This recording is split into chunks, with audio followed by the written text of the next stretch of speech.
Hello students, welcome करती हूँ मैं आपका मेरे यूट्यूब चैनल फ्री गाइड पर। और जैसा कि आपने थंबनेल देखा होगा, आज इस वीडियो में हम क्लास 11th का chapter second relation and function करने वाले हैं। और आप में से 70% स्टूडेंट्स ने बोला था कि आप शॉर्ट में बता दो, बाकी हम पीडीएफ के थ्रू पढ़ लेंगे, बिकॉज पहले वाली वीडियो काफ़ी लंबी हो गई थी। तो इसमें काफ़ी शॉर्ट में मैं एक्सप्लेन करने वाली हूँ, बाकी आप थ्योरी जो है पीडीएफ से पढ़ सकते हैं। सो बिना किसी टाइम वेस्ट के हम स्टार्ट करते हैं। तो हमारा चैप्टर है रिलेशन एंड फंक्शन।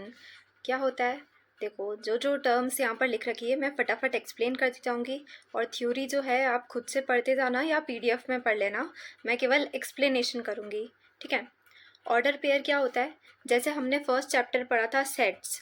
तो सेट्स में हमने क्या पढ़ा था कि एक नंबर को कितनी बार लिखो उससे कोई फ़र्क नहीं पड़ता है। इसको हम किसके बराबर लिख सकते हैं, 1 2 3 4 इसके बराबर लिख सकते हैं। और इसी को सेम हम किसके बराबर लिख सकते हैं, 2 3 4 1, है ना। इसमें सेट पढ़ते वक्त हमने ऑर्डर का ध्यान नहीं रखा था, इसको किसी भी तरीके से लिखो, ये दोनों क्या होते हैं, सेम होते हैं सेट वाले केस में। लेकिन ऑर्डर पेयर का यहाँ पर क्या मतलब है, जब हम रिलेशन और फंक्शन की बात करते हैं तो मतलब रिलेशन यानी किसी का किसी के साथ संबंध, किसी नंबर का किसी के साथ संबंध। जैसे मान लो यहाँ पर मैंने लिखा 1 2, यहाँ पे लिखा ए और बी। तो नॉर्मल अगर मैंने 1 का रिलेशन ए के साथ और 2 का रिलेशन बी के साथ बताया है तो हम इसको रिलेशन बोल सकते हैं। तो यहाँ पर मैं इसको कैसे लिखूँगी, 1 ए। तो इसमें ऑर्डर हमारे लिए काफ़ी मतलब वो हो जाता है, इम्पॉर्टेंट हो जाता है। मैं इसको ऐसा नहीं लिख सकती हूँ A1, ये जो होगा गलत हो जाएगा, क्योंकि ए 1 के साथ रिलेट नहीं कर रहा है, केवल 1 जो है ए के साथ रिलेट कर रहा है। 1 की जो इमेज है वो क्या है, ए, और ए की प्री इमेज क्या है, 1। ठीक है। तो ये और ये डिफरेंट है। तो ऑर्डर पेयर क्या बोलता है कि 1 2 और 2 1 जो है अलग अलग है, ये बराबर नहीं है। ठीक है। तो यही ऑर्डर पेयर है। इक्वलिटी ऑफ ऑर्डर पेयर्स, अगर हम दो जो पेयर्स है उनको बराबर लिख दें तो इसका मतलब पक्का A1 A2 के बराबर होगा, B1 B2 के बराबर होगा, तभी हम इसे इक्वल लिख सकते हैं। जैसे 1, 2 इक्वल्स टू 1, 2, ये तभी बराबर होंगे जब यहाँ पर ये दोनों नंबर बराबर दे रखे हों, ये दोनों नंबर बराबर दे रखे हों। ठीक है। तो ये चीज़ इक्वलिटी ऑफ ऑर्डर पेयर आपको समझ आ गया होगा। अब हम देखते हैं Cartesian product of two sets. Cartesian product क्या होता है, जैसे देखो कोई ए टर्म दे रखी है, कोई दूसरा बी जो है, मतलब टर्म क्या सेट दे रखा है, और बी जो है दूसरा सेट दे रखा है। ठीक है। अगर हमें ए क्रॉस बी निकालना हो, ये ए क्रॉस बी ही क्या होता है, कार्टेशियन प्रोडक्ट होता है। कैसे निकालते हैं हम, देखो ए क्रॉस बी करने पर कुछ ऐसी टर्म्स आती है ए कॉमा बी, जिसमें ए जो होता है वो किसको बिलोंग करता है, ये कैपिटल ए वाले सेट के नंबर को, बी जो होता है वो कैपिटल बी वाले सेट को डिनोट करता है। समझ कुछ आपको आया नहीं होगा, मेरे को पता ही था। एग्जाम्पल देखो, मान लो ए सेट जो है 1, 3, बी सेट जो है 2, 4। अब इन दोनों का हमें क्या करना है, प्रोडक्ट करना है, मल्टीप्लाई करना है। ऐसा नहीं है कि 1 × 2 2, ऐसा मल्टीप्लाई वैसा वाला नहीं करना है। अपन को कैसा करना है, देखो पहले अपन क्या करेंगे, 1 को 2 के साथ लिखेंगे, यहाँ पर हमने लिख दिया। फिर 1 को हम 4 के साथ लिखेंगे, यहाँ हमने लिख दिया। ठीक है। उसके बाद अपन क्या करेंगे, यहाँ 1 वाला तो ख़त्म हो गया, इसने 2 और 4 के साथ दोनों के साथ पेयर बना लिया। अब 3 वाला जो है वो 2 के साथ पेयर बनाएगा, यहाँ हमने लिख दिया। वहीं 3 वाला जो है 4 वाले के साथ पेयर बनाएगा, यहाँ पर हमने लिख दिया। ठीक है। ये इनडायरेक्टली वैसे ही हो गया जैसे अपन डिस्ट्रीब्यूटिव प्रॉपर्टी पढ़ते हैं ना, 4x + 2y। तो यहाँ पहले ये इसके साथ मल्टीप्लाई हुआ, देन बाद में ये इसके साथ मल्टीप्लाई होता है, तो क्या लिखते हैं, 8x + 4y। तो वैसे ही ये पहले इसके साथ पेयर बनाया, देन इसके साथ बनाया, उसके बाद ये इधर इसके साथ पेयर बनाया, ये इधर इसके साथ पेयर बनाया। तो ऐसे हमारे 4 पेयर यहाँ पर आ गए। आई होप आपको कार्टेशियन प्रोडक्ट करना आ गया होगा। यहाँ पर एक और चीज़ लिख रखी है, अगर a बराबर 5 हो, 5 का मतलब क्या बताया था, ऐसा सेट जिसमें कोई एलिमेंट ही ना हो, उसे हम क्या बोलते हैं, null set, void, empty set. 3 नाम बताए थे पिछली वाली वीडियो में। तो 5 दोनों 5 हो, अगर उन दोनों का अगर अपन प्रोडक्ट करें तो वो भी क्या आएगा, 5 ही आएगा, just as it is. 0 into 0 क्या होता है? 0 ही होता है, सिंपल। तो हम यहाँ पर डायरेक्ट ये लिख सकते हैं A क्रॉस B क्या हो जाएगा? 5 हो जाएगा, अगर दोनों क्या हो गए? एम्प्टी सेट हो गए। अब अगर हमें पता करना है कि अगर हम A क्रॉस B कर रहे हैं तो ये करने के बाद हमारे पास ऐसे कितने मतलब जो है नंबर ऑफ सेट्स निकल के आते हैं। तो यहाँ पर मैंने एक बॉक्स बना के लिख रखा है formula, n A cross B निकालना है। A क्रॉस B करने के बाद हमारे पास टोटल कितने रिलेशन आए या एलिमेंट्स आए वो निकालना है। तो कैसे निकालेंगे? A में कितने नंबर ऑफ एलिमेंट्स थे उसका मल्टीप्लाई किसके साथ किया? B में कितने एलिमेंट्स थे उसके साथ। एग्जाम्पल देखोगे, यहाँ मैंने क्या लिख रखा है? ये मान लो A है, ये मान लो B है। A में कितने एलिमेंट्स है? 2 एलिमेंट्स। B में कितने एलिमेंट्स है? 2। 2 मल्टीप्लाई बाय 2 कितना आया? 4 आ गया। और यहाँ इसको कार्टेशियन प्रोडक्ट करने के बाद अपने पास कितने नंबर आए थे? 4 नंबर आए थे। तो यहाँ भी 4 आ रहा है, यहाँ भी 4 आ रहा है, ठीक है। सेम चीज़, ये हमारा जो फॉर्मूला था वो डिराइव हो गया। एन A क्रॉस B निकालना है, एन का मतलब नंबर ऑफ एलिमेंट्स, कब? जब हमने कार्टेशियन प्रोडक्ट कर दिया हो। किसके बराबर होगा? इंडिविजुअल A में कितने एलिमेंट्स है मल्टीप्लाई बाय इंडिविजुअल B में कितने एलिमेंट्स हैं, ठीक है। ये मुझे लगता है आपको समझ आया होगा। उसके बाद आगे पढ़ते हैं। अगर A और B दोनों नॉन एम्प्टी सेट है, ठीक है, और आइदर A और B is infinite set. Infinite set यानी जो चलता ही जा रहा है, रुक नहीं रहा है। तो अगर A और B में से कोई एक सेट भी इनफाइनाइट सेट होगा तो A क्रॉस B करने पर, उनका कार्टेशियन प्रोडक्ट करने पर क्या आएगा? इनफाइनाइट आ जाएगा। सेम एज इट इज़, जब हम किसी भी नंबर को मान लो x y z n मान लो मल्टीप्लाई करते हैं इन्फिनिटी से, क्या आता है? इन्फिनिटी। तो वैसे ही अगर किसी सेट को, इस सेट को मैं मल्टीप्लाई करूं दूसरे सेट के साथ, सो 1 2 3 चले जा रहा है, चले जा रहा है, चले जा रहा है, तो ऐसे इनका प्रोडक्ट करने के बाद अपने पास कितने एलिमेंट्स आएंगे? तो इन्फिनिटी एलिमेंट्स आते चले जाएंगे, सिंपल। तो A क्रॉस B भी क्या होगा? इनफाइनाइट होगा। क्या आई थिंक समझ आया होगा। A क्रॉस A 3 बार हमने उसी सेट को सेम उसी के साथ मल्टीप्लाई किया तो क्या हो जाएगा? हम उसे क्या बोलते हैं? Order triplet. क्या बन जाएगी? एक ऑर्डर ट्रिपलेट बन जाएगी। R मान लो यहाँ पर एक सेट ऑफ रियल नंबर है, R का स्क्वायर और R का क्यूब। R का स्क्वायर यानी R क्रॉस R किया, और R का क्यूब यानी उसका 3 बार क्रॉस प्रोडक्ट किया। तो जब हमने 2 बार उसका निकाला, स्क्वायर किया, तो वो क्या रिप्रेजेंट करता है? 2D स्पेस के कोऑर्डिनेट्स को रिप्रेजेंट करता है। जैसे एग्जांपल आप देख सकते हैं, ऊपर हमने देखा ही था, हमने 1,3 और 2,4 को जब मल्टीप्लाई किया तो हमारे पास क्या है? ये एक पेयर जो हमारे पास आया 1,2, ये किसको बता रहा है? एक्स वाई प्लेन में यहाँ पर 1 और इधर 2, इस वाले पॉइंट को बता रहा है ना, ये 1,2। तो ये क्या? एक 2D ज्योमेट्री में एक पॉइंट को बता रहा है, ठीक है। कब? जब हमने इसको मल्टीप्लाई किया 2 बार, है ना। R का स्क्वायर या नॉर्मल अपन ने इसको 2 बार ऐसे मल्टीप्लाई किया।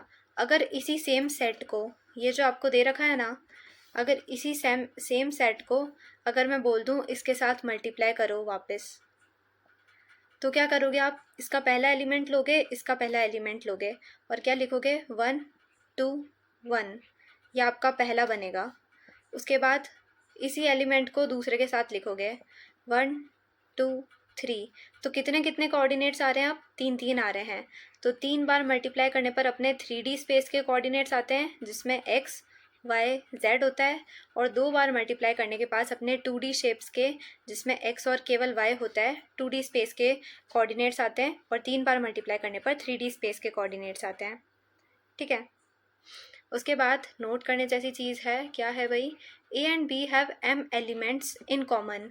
मान लो A और B कोई 2 सेट है, उसमें m एलिमेंट्स कॉमन है, कि उसमें कॉमन क्या आ रहा है? m आ रहा है, ठीक है। Then A cross B intersection B cross A, क्या मतलब हो गया इसका? जब हम A क्रॉस B निकालेंगे या B क्रॉस A निकालेंगे तो ऐसे कितने एलिमेंट्स होंगे जो हमारे पास कॉमन आ जाएंगे, हमें ये निकालना है। इन दोनों में ऐसे कितने एलिमेंट्स होंगे जो कॉमन आ जाएंगे? इंटरसेक्शन का क्या मतलब होता है? कॉमन। अपन ने पहले वेन डायग्राम पढ़ा था, इंटरसेक्शन का मतलब यही होता है, और ये वाला एरिया यानी ए और बी का कॉमन पार्ट, ठीक है। तो वही हमसे पूछ रहा है ए और बी का कॉमन रीजन कैसे निकालेंगे, due to M square. Example देख सकते हो, जैसे ए सेट दे रखा है 1 2 3 4 5 6 से 8 तक, बी वाला सेट दे रखा है 4 से 10 तक। दोनों में कॉमन क्या दिख रहा है, 4 से लेके 8, और इधर भी 4 से लेके 8। तो अगर आप पहले का मल्टीप्लाई दूसरे के साथ करोगे, ए क्रॉस बी किया आपने, तो यहाँ तो 1 2 3 को तो एक बार हटाओ, जब आप 4 वाला नंबर लोगे और उसको इसके पहले वाले से मल्टीप्लाई करोगे तो क्या आएगा, 4,4, फिर 4,5, तो ऐसे चलते चलते 4,8 तक जाएगा। उसके बाद सेम एज इट इज़ 5 का लिखोगे तो 5,4 एंड एज इट इज़ 8 तक जाएगा, ठीक है। ये तो हमने जब ए क्रॉस बी किया। सेम एज इट इज़ जब आप बी क्रॉस ए करोगे, इसका पहला नंबर लोगे, एक बार 1 2 3 को हटाओ, जब इसको इस वाले नंबर से मल्टीप्लाई करोगे अगेन 4,4 आएगा, 4,5 आएगा, ऐसे ही 8 तक जाएगा। तो देखो जब ए क्रॉस बी किया था तब भी हमारे पास यही आ रहा था 4,4 4,5 ऐसे 8 तक। जब बी क्रॉस ए किया तब भी 4,4 4,5 ऐसे 8 तक जा रहा है। तो ऐसे कितने नंबर इसमें कॉमन बन रहे हैं, है ना। यही अपने को समझ आ चुका है अब। तो 4 को जब अपन इन पाँचों से करेंगे तो 5 बार तो ये, फिर 5 वाले नंबर को वापस इन पाँचों से करेंगे तो ऐसे कितनी बार हो रहा है, 1 2 3 4 5, 5 × 5 हो रहा है। ये तो 25 नंबर्स कॉमन आ रहे हैं, है ना। और हमारा इधर फॉर्मूला क्या था, एम स्क्वायर। एम स्क्वायर का मतलब एम यानी कितने एलिमेंट्स कॉमन में हैं, एम एलिमेंट्स इन कॉमन। तो कितने हैं, 4 5 6 7 8, यहाँ भी 5 नंबर है। तो मैंने फॉर्मूला भी बता दिया और डायरेक्ट यूँ बता भी दिया कि कैसे अपने 25 आया है। Got it. So I hope आपको ये समझ आया होगा। If A B C are finite sets, अगर A B C finite set है तो जब हम A cross B cross C करेंगे तो उसमें कितने नंबर ऑफ़ एलिमेंट्स आ जाएंगे, वो पहले वाले जैसा फॉर्मूला हो गया, जितने एलिमेंट्स ए में हैं उसका मल्टीप्लाई, जितने बी में हैं उसका मल्टीप्लाई, जितने सी में हैं, तीनों का प्रोडक्ट करने पर इसको जब हम एक साथ लिखेंगे तो इतने ही एलिमेंट्स हमारे मिलेंगे हमको। Got it. उसके बाद ये कुछ सम यूज़फुल रिजल्ट्स है जो आप ध्यान में रख सकते हैं। मैं ईच एंड एवरी वन को डिटेल में नहीं बताऊंगी वरना वीडियो लंबा हो जाएगा। आप देख सकते हैं ये लास्ट के जो हैं थोड़े मतलब पढ़ लेना, प्रीवियस ईयर क्वेश्चन करना। अगर वो जो फॉर्मूलाज है इनमें से अगर कोई क्वेश्चन आया हुआ है तो अच्छे से पढ़ना, बाकी इतना कोई ज़रूरी नहीं है। ऊपर वाले जो हैं आपको ईजिली याद हो जाएंगे, स्टार्टिंग के 4 या 5 जो दे रखे हैं वो थोड़े काम के हैं। जैसे A cross B union C करोगे तो A cross B union A cross C, जैसे हमारा डिस्ट्रीब्यूटिव प्रॉपर्टी लगती है ना, ए जो है बी में भी आ गया, फिर ए सी के साथ भी हो गया, है ना। ए क्रॉस बी किया पहले अपन ने, फिर बीच में क्या साइन था, यूनियन का, तो यूनियन का साइन यहाँ आ गया, फिर ए किसके साथ गया, सी के साथ, तो ए क्रॉस सी हो गया, सिंपल।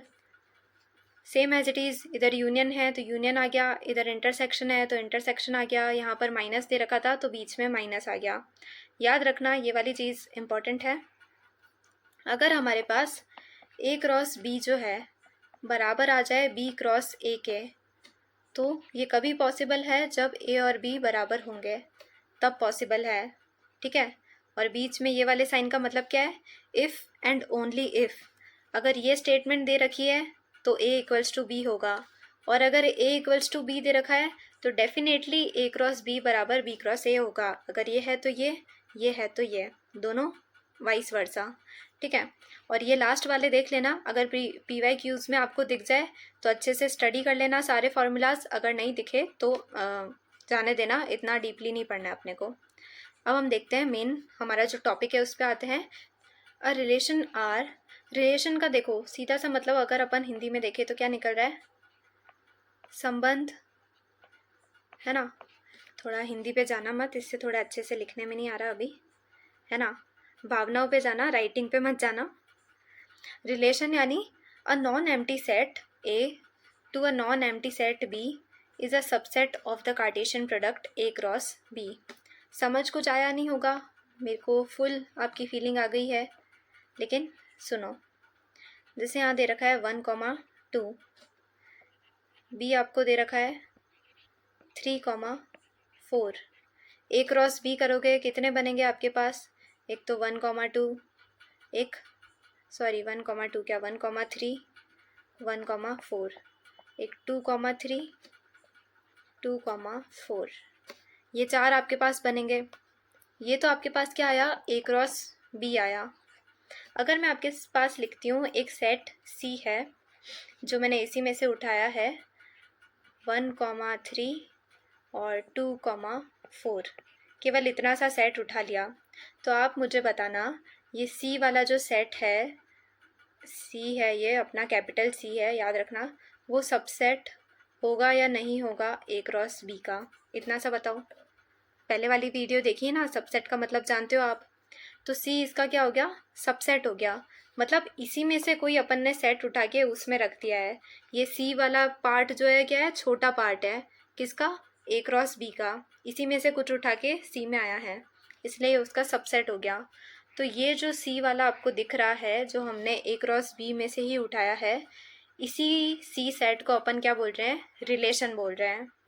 और इसका अपन डायग्राम कैसे बना सकते हैं? ऐसे दो पार्टीशन करेंगे, इधर लिखेंगे ए, इधर लिखेंगे बी, यहाँ लिखेंगे 1 और 2, इधर लिखेंगे 3 और 4।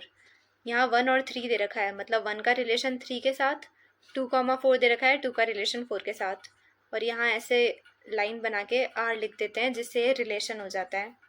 तो ये जो डायग्राम से अपन ने रिप्रेजेंट करा है, ये हमारा क्या बता रहा है? रिलेशन को ही बता रहा है, जो किसका सबसेट है? ए क्रॉस बी का एक सबसेट है। आई होप आपको रिलेशन क्या होता है समझ आया होगा, कि किसी एलिमेंट्स का किसी भी एलिमेंट्स के साथ अपन रिलेशन बता रहे हैं। वो ए क्रॉस बी का क्या होता है? कार्टेशियन प्रोडक्ट का क्या होता है? सबसेट होता है। उसी को अपन क्या बोलते हैं? रिलेशन बोलते हैं। अब यहाँ पर आगे जो थ्योरी लिख रखी है आप पढ़ते जाना, मैं कुछ टर्म्स जो है आपको यहीं पर अच्छे से एक्सप्लेन कर देती हूँ, ठीक है। मान लो ये 1, 2, 3 लिख रखा है, यहाँ पर ए और बी लिख रखा है, सिंपल, ठीक है। एक रिलेशन बन रहा है आर, इधर मान लो ये ए सेट, इधर मान लो ये बी सेट। तो जो हमारा ए वाला सेट है इसका यहाँ पर ऐसे रिलेशन बता दिया, इसका रिलेशन यहाँ पर 3 का बी के साथ बता दिया, सिंपल। और एक और लिख देते हैं सी अपन, ठीक है। केवल इतना सा लिख के अपन ने छोड़ दिया तो भी ये क्या होगा? रिलेशन होगा। रिलेशन में जो ए वाले एलिमेंट्स होते हैं, है ना, जिसकी इमेज यहाँ पर बन रही हो, जिसकी इमेज क्या बन रही हो? यहाँ बी में बन रही हो, वो क्या कहलाते हैं? डोमेन कहलाते हैं। क्या कहलाते हैं? ए वाले एलिमेंट्स जिसकी इमेज बी में बन रही हो वो क्या कहलाते हैं? डोमेन कहलाते हैं, है ना। ए वाला एलिमेंट क्या कहलाएगा? डोमेन।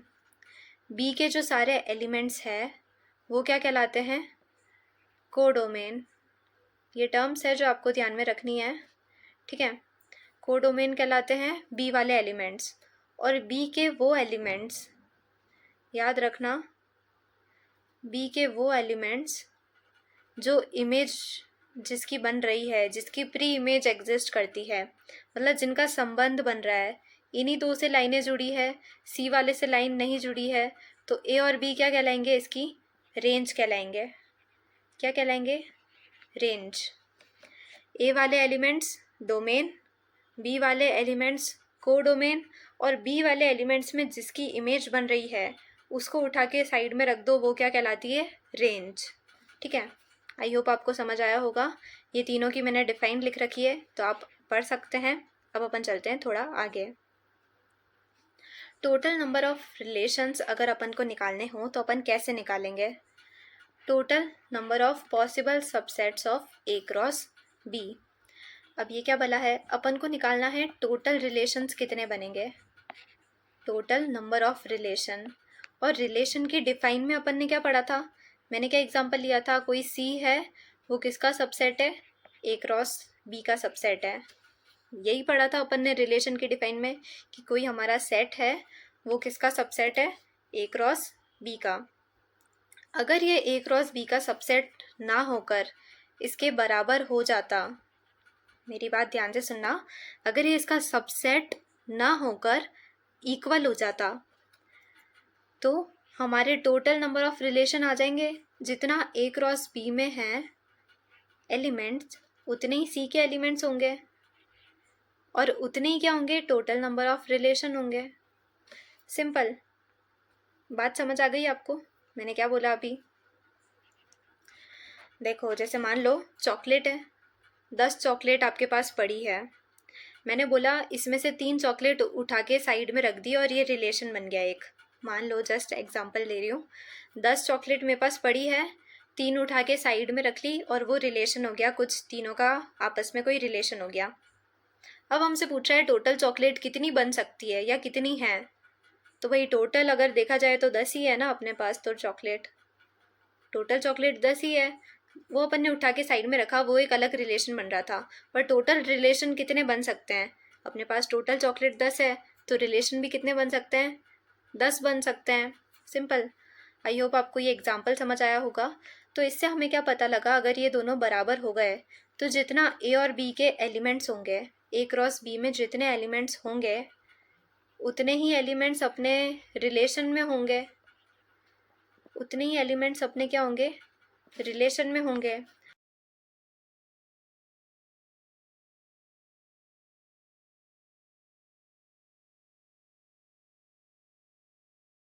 और एन ए क्रॉस बी, अपन ने पहले इसका कोई फॉर्मूला पढ़ा था क्या? एन ए क्रॉस बी में कितने एलिमेंट्स होते हैं वो निकालने का अपन ने फॉर्मूला क्या पढ़ा था? N A dot n B, यही पढ़ा था अपन ने फॉर्मूला कि जितने एलिमेंट्स ए में हैं उतने ही बी में होंगे, उन दोनों का प्रोडक्ट कर दो तो टोटल एलिमेंट्स आ जाएंगे ए क्रॉस बी वाले हैं। लिख रखा है एन ए में कितने एलिमेंट्स है? पी। एन बी में कितने एलिमेंट्स है? क्यू। तो एन ए क्रॉस बी में टोटल कितने एलिमेंट्स होंगे? P into Q. और अपन ने चैप्टर फर्स्ट में क्या पढ़ा था कि टोटल नंबर ऑफ सबसेट निकालने का क्या फॉर्मूला होता है? टोटल नंबर ऑफ सबसेट निकालने का फॉर्मूला क्या होता है? इसलिए बोला था पहले वाली वीडियो देख लेना कि आगे सारा रिलेट करता जाएगा। टोटल नंबर ऑफ सबसेट निकालने का फॉर्मूला होता है 2 की पावर n, जिसमें n क्या होता है कि उस सेट में कितने एलिमेंट्स है। तो ए क्रॉस बी में कितने एलिमेंट्स है? P Q. तो टोटल नंबर ऑफ रिलेशन कितने हो जाएंगे? 2 की पावर पी क्यू, क्योंकि रिलेशन क्या होता है, ए क्रॉस बी के सारे सबसेट्स ही होते हैं, है ना। तो टोटल नंबर ऑफ रिलेशन कैसे निकलेंगे? 2 की पावर पी क्यू से निकलेंगे। ये अपन ने फॉर्मूला चैप्टर 1 में पढ़ा था। अगर मैंने पहले थोड़ा गलत बोल दिया हो कि ना एन ए क्रॉस बी में जितने एलिमेंट्स होते हैं, है ना, मतलब अगर पहले कुछ गलत रह गया हो तो देख लेना एक बार। अभी आई होप आपको समझ आया होगा। इसमें 2 पार्ट होते हैं, एक तो होता है ट्राइवियल और एक नॉन ट्राइवियल। ठीक है, ट्राइवियल और नॉन ट्राइवियल। ट्राइवियल में अपने 2 एलिमेंट्स आते हैं केवल, एक तो एम्प्टी सेट और एक यूनिवर्सल रिलेशन। कैसे, देखो मैं बताती हूँ। मान लो ए सेट आपको ये दे रखा है, बी सेट मान लो केवल एक एलिमेंट दे रखा है 3। इसका अगर क्रॉस प्रोडक्ट करोगे तो 1,3 और 2,3 आएगा, इसके अलावा कुछ अपना बनेगा नहीं, है ना। ये हमने बना लिया। अब ए क्रॉस बी में कितने एलिमेंट्स आ रहे हैं? 2 आ रहे हैं, तो 2 की पावर 2 दैट इज़ 4। तो टोटल रिलेशन कितने बनेंगे? 4 बनेंगे। एक तो 1,3 ये इकलौता, एक 2,3 ये, एक 1,3 और 2,3 और एक एम्प्टी सेट, है ना। एम्प्टी सेट हर में आएगा और यूनिवर्सल वाला भी हर में आएगा। अब ये कैसे बन रहा है देखो मैं बताती हूँ। ये जो आपको लिख रखा है ना 4 रिलेशन, कैसे बन रहे हैं? एक रिलेशन ये रहा, दूसरा ये रहा, तीसरा ये और चौथा ये वाला। एक तो इधर लिख रखा है 1 और 2, उधर लिखा है केवल 3। तो एक तो 1 का रिलेशन इसके साथ 3 के साथ और 2 का भी 3 के साथ, है ना।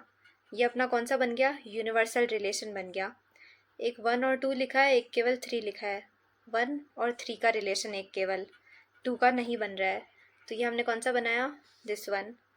एक 1 और 2 और इधर 3 लिखा है, एक बार 2 के साथ 3 का रिलेशन बन रहा है ना। तो ये वाला कौन सा बन गया? This one.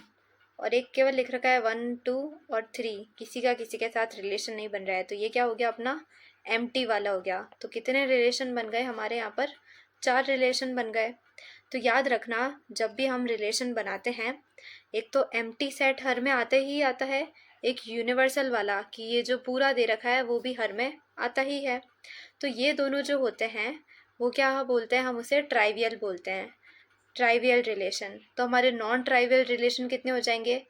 टोटल है 2pq, उसमें से 2 हटा देंगे तो नॉन ट्राइवियल आ जाएंगे, तो 2pq minus 2। Got it? Inverse relation क्या होता है? अब उसे हम डिनोट करते हैं आर इन्वर्स से। रिलेशन तो होता है आर, और आर इन्वर्स लिखा हो यानी इन्वर्स रिलेशन। यानी इतनी देर हम क्या कर रहे थे, जो ए है और इधर जो बी है, ए का बी के साथ अपन क्या बना रहे थे? रिलेशन बना रहे थे, है ना? नॉर्मल ए का बी के साथ अपन रिलेशन बना रहे थे। अब अपन क्या कर रहे हैं, बी का ए के साथ रिलेशन बनाएंगे। तो जब बी का रिलेशन ए के साथ बनेगा वो क्या कहलाएगा? आर इन्वर्स हो जाएगा। कैसे? देखते हैं। आर इन्वर्स को हम कैसे डिनोट करते हैं? बी कोमा ए, जिसमें बी जो है वो बी को बिलोंग कर रहा, ए जो है ए को बिलोंग कर रहा। अगर मान लो आर हमें दे रखा है 1 2 2 4 3 6, ठीक है, ये आपको साइड में डायग्राम दिख रहा होगा। ए और बी, इधर 1 2 3 4 लिख रखा है और इधर 2 4 6 10 और 12 लिख रखा है। अच्छा, इसी डायग्राम में एक बार छोटा सा कंसेप्ट और क्लियर कर देते हैं। इधर जो ये 1 2 3 लिख रखे हैं, ये तो हमारे क्या हो गए? डोमेन। इधर ये जो पूरी लाइन है बी की, वो क्या हो गई? को डोमेन। और यहाँ पर ये जो 2 4 6 दे रखे हैं जिसका रिलेशन बन रहा है, ये क्या हो गई? हमारी रेंज हो गई। सिंपल, ये आपको समझ आ गया होगा। अब आर रिलेशन दे रखा है, ये वैसे मैंने जो अभी बताया, यहाँ लिख रखा है 1 2 3 क्या हो गए? डोमेन। 2 4 6 क्या हो गया? रेंज। और ये पूरा जो बी एलिमेंट है वो कितना क्या हो गया? को डोमेन हो गया। अगर हमें इसका इन्वर्स निकालना हो तो हम क्या करेंगे? इस रिलेशन को पलट देंगे एकदम पूरी, जैसे अपनी मिरर इमेज होती है ना, एकदम काया पलट, उल्टा हो जाता है पूरा। तो वैसे ही यहाँ 1 2 का कितना होगा? 2 1 हो जाएगा। 2 4 का 4 2, 3 6 का 6 3, ठीक है। तो इसका डायग्राम कुछ इस प्रकार बन जाएगा। बी इधर आ गया, ए उधर आ गया, रिलेशन वो का वही है आर, और ये हमारा क्या हो जाएगा? आर इन्वर्स हो जाएगा यहाँ पे, ठीक है। ये क्या हो जाएगा हमारा? आर इन्वर्स, जो बी से ए तक है। आई होप इन्वर्स वाला कंसेप्ट आपको समझ आ गया होगा। अब हम देखते हैं फंक्शन क्या होता है। रिलेशन अपन ने अभी पूरा पढ़ लिया। रिलेशन में अपन ने डोमेन, रेंज, को डोमेन के बारे में पढ़ा। इन्वर्स रिलेशन क्या होता है अपन ने वो सीखा। टोटल नंबर ऑफ रिलेशन कैसे निकालते हैं वो अपन को पता लगा। फंक्शन क्या होता है? ये एक रिलेशन का ही पार्ट होता है function. From set A to B, A से बी तक जैसे रिलेशन बन रहा था वैसे ही फंक्शन बनता है। लेकिन इसे हम फंक्शन कब बोलेंगे? किसी एक रिलेशन को अपन फंक्शन कब बोलेंगे? If every element of set A is related to one and only one element in set B। क्या बोल रही है ये बला? सुनो वापस। इधर जो है A के सारे एलिमेंट्स, उधर पहले अपने है ना कुछ ही एलिमेंट्स पार्टिसिपेट कर रहे थे, हर की इमेज थोड़ी बन रही थी, पर जो A वाला जो डोमेन वाला पार्ट है उसके सारे एलिमेंट कवर होने चाहिए, ठीक है। और B में उसकी कोई एक इमेज ही बननी चाहिए। ऐसा नहीं है कि इधर जो है उसकी 2 इमेज बन रही हो। एग्जाम्पल बताती हूँ, एक तो वापस पढ़ लो। A has only 1 image in B, केवल एक इमेज बननी चाहिए।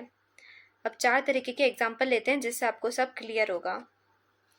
इसकी हमारे एक सर है, उन्होंने ट्रिक बताई याद रखने की। ट्रिक क्या बताई? इधर ए वाला जो पॉइंट है, ए वाला जो सेट है, उसे अपन क्या बोल देंगे? बेटा, ठीक है। और इधर बी वाला जो पॉइंट है उसे अपन क्या बोल देंगे? बाप, ठीक है।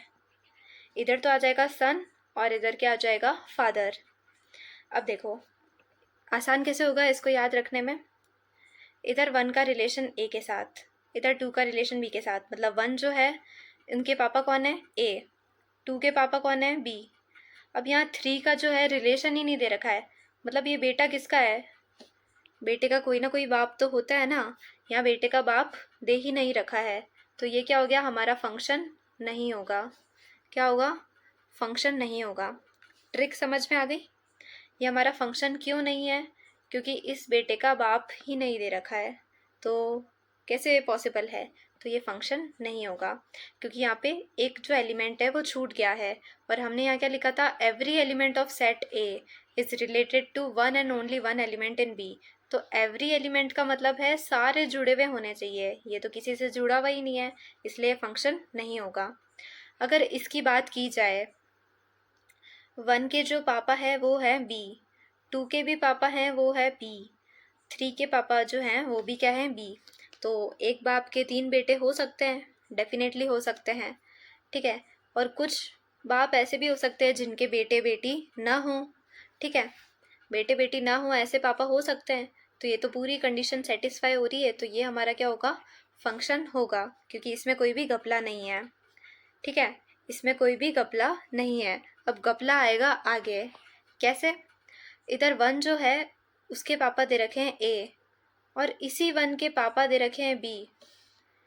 एक बेटे के 2 बाप कैसे हो सकते हैं, नहीं हो सकते भाई, ये तो पॉसिबल नहीं है, सिंपल। और यहाँ 2 के जो हैं पापा ही नहीं दे रखे हैं, और 3 के पापा दे रखे हैं सी। तो ये तो यहाँ पे चोट हो गई, गड़बड़ हो गई कि यार एक बेटे के 2 बाप कैसे हो सकते हैं, पॉसिबल नहीं है, तो काट दो, ये फंक्शन हमारा नहीं होगा। फिर इधर देखेंगे, 1 के पापा कौन है, ए, 2 के पापा हैं बी, और 3 के पापा हैं बी। तो एक बाप के 2 बेटे हो सकते हैं, 2 बेटे हो गए, और सी जो है उनके कोई बेटा नहीं है, तो होता है भाई, किसी किसी के बेटा नहीं होता है, तो ये हमारा फंक्शन हो जाएगा, ठीक है। तो आई होप ये वाला ट्रिक आपको समझ आया होगा।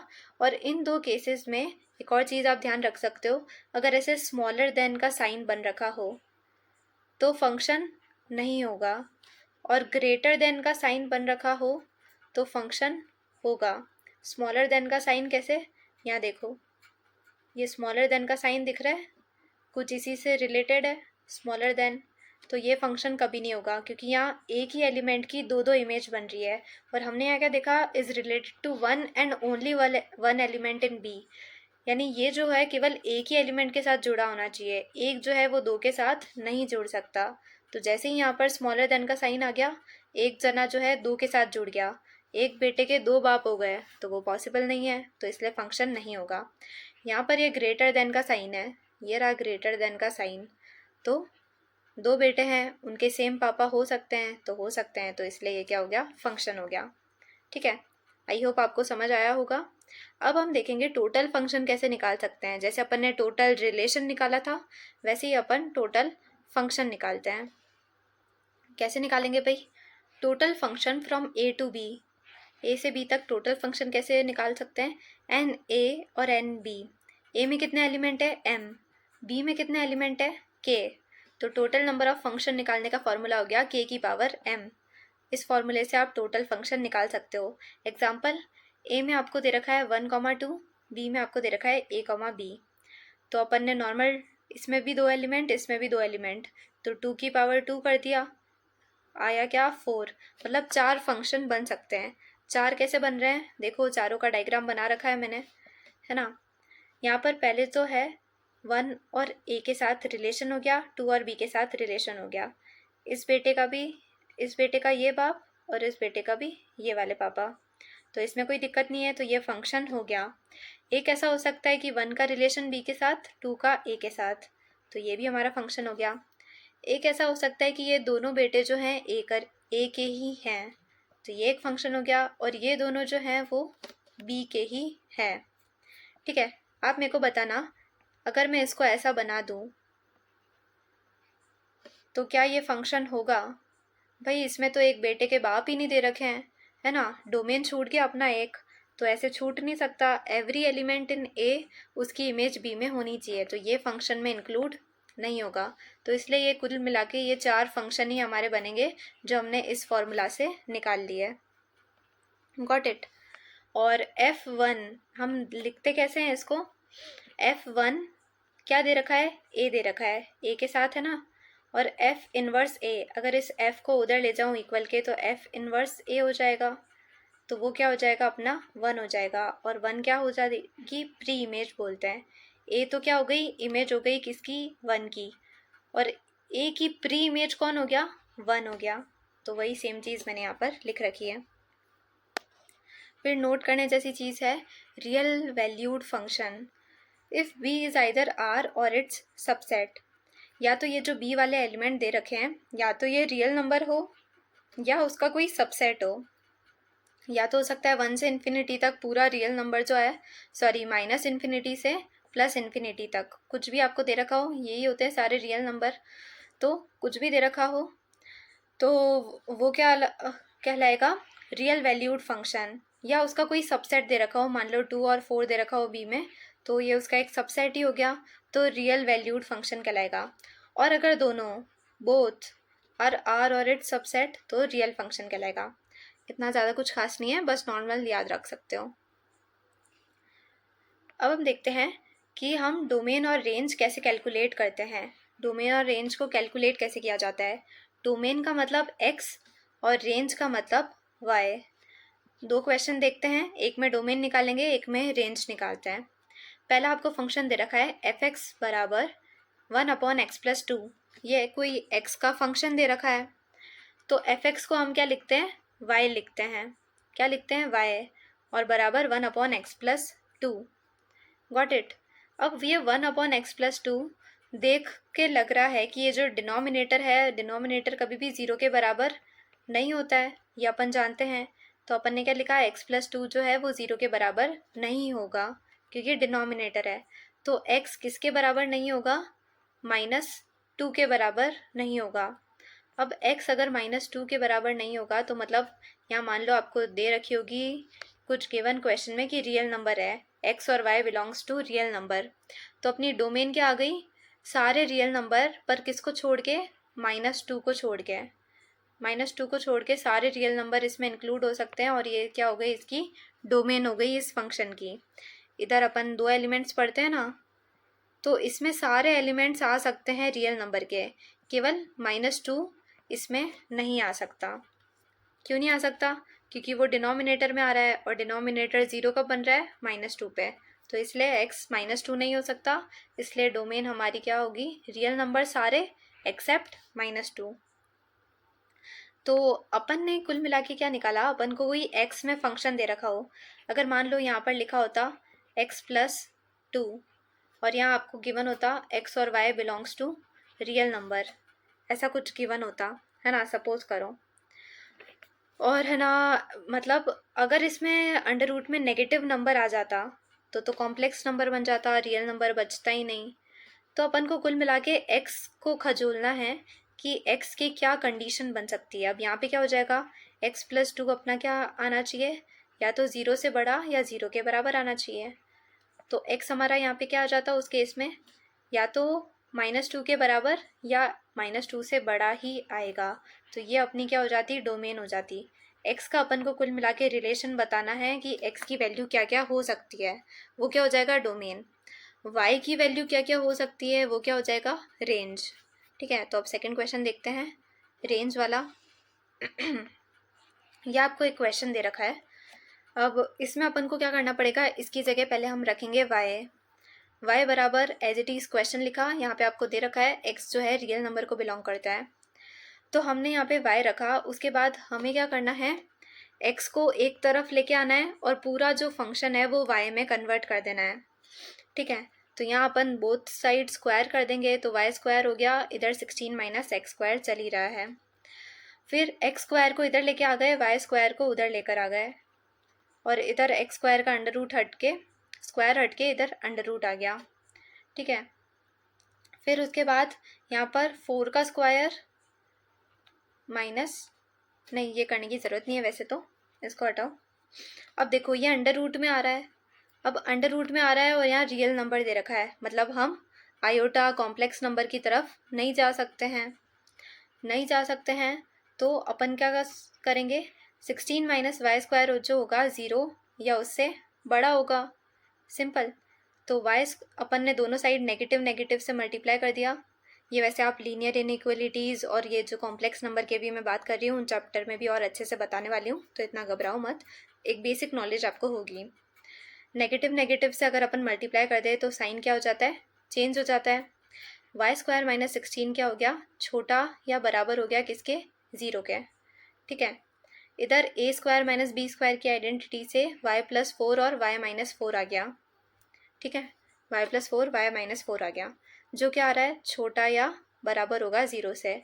तो y की रेंज हमने क्या निकाल दी कि ये या तो 4 से क्या होगा, छोटा होगा, या -4 से क्या होगा, बड़ा होगा, ठीक है। -4 से या तो ये बड़ा होगा या 4 से छोटा होगा। तो ये हमने y की रेंज निकाल दी, यहाँ से y की रेंज आ गई,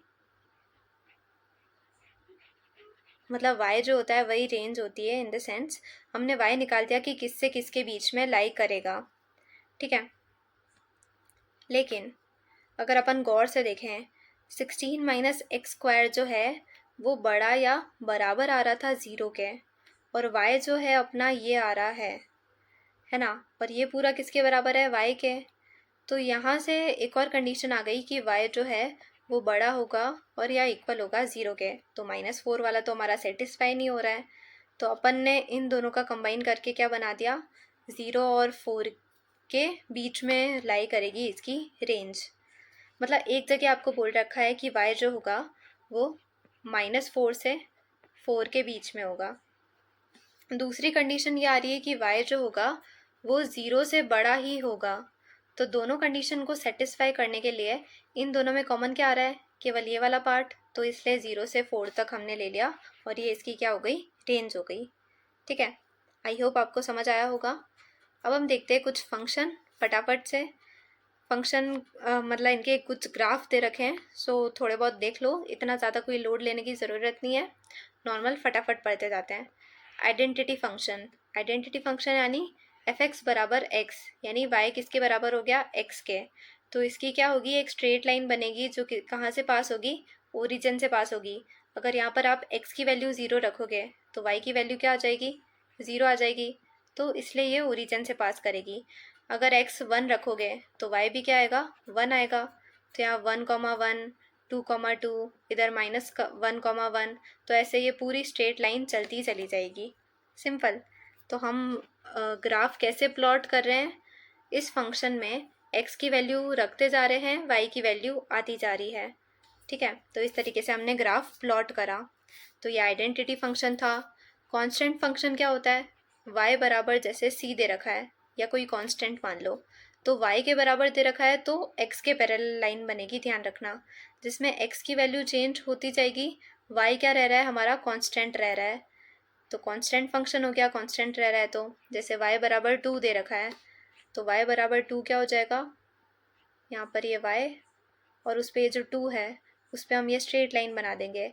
x चाहे -1 रखो, -2 -1 रखो, 0 रखो, या x 1 रखो, 2 रखो, y हमेशा क्या रहेगा, 2 ही रहेगा। तो ये क्या हो गया, कांस्टेंट फंक्शन। अगर x बराबर 2 दे रखा होता तो y के पैरेलल लाइन बनती, ठीक है। तो आइडेंटिटी फंक्शन पढ़ा, कांस्टेंट फंक्शन पढ़ा। पॉलिनोमियल फंक्शन क्या होता है भाई, पॉलिनोमियल फंक्शन में नॉर्मल अपन ने पॉलिनोमियल पढ़ रखे हैं, क्या होता है, उसका एक एग्जांपल ले लिया, y बराबर x², तो ये एक पैराबोला हो गया। तो हम इसका ग्राफ इस तरीके से डिनोट करते हैं। रैशनल फंक्शन यानी p/q की फॉर्म में, जिसमें q जो होता है वो 0 के बराबर नहीं होता है, f(x)/gx की फॉर्म में होता है। तो इसका ग्राफ कैसे बनता है, कुछ इस तरीके से। इसको अपन क्या बोलते हैं, साइड में आप लिख सकते हो, रेक्टेंगुलर हाइपरबोला, ऐसा कुछ इसका नाम होता है, ठीक है। तो आप साइड में नोट्स में मेंशन कर सकते हो, इसको अपन रेक्टेंगुलर हाइपरबोला बोलते हैं, ठीक है। उसके बाद मॉड्यूलस फंक्शन में क्या होता है, जैसे मोड का क्या काम होता है, नेगेटिव को पॉजिटिव करना।